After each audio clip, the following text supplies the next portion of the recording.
That's Virginia's 2nd congressional district. News 3 reporter Brendan Ponton taking a look now at how, though, Jen Kiggans was able to defeat incumbent Elaine Luria. What was the key there, Brendan?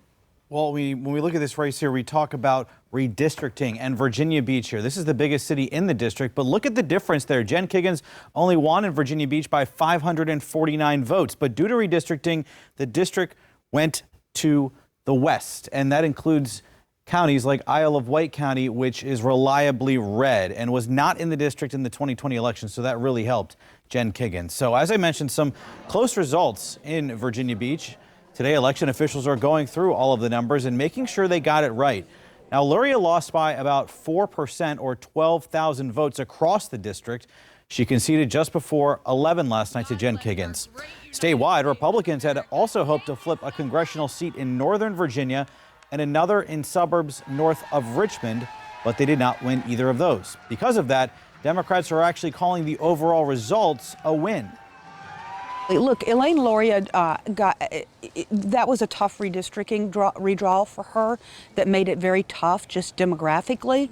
But when you think about how close she came, we are all incredibly proud of her. So 2 out of 3 I'll take it. It's a win in this environment. And if you thought elections were over, guess again. Jen Kiggans was a state senator representing Virginia Beach and Norfolk in the General Assembly. There will now be a special election to replace her seat. And then in 2023, every single seat of the General Assembly is up for election, as Virginia has elections every year. Guys?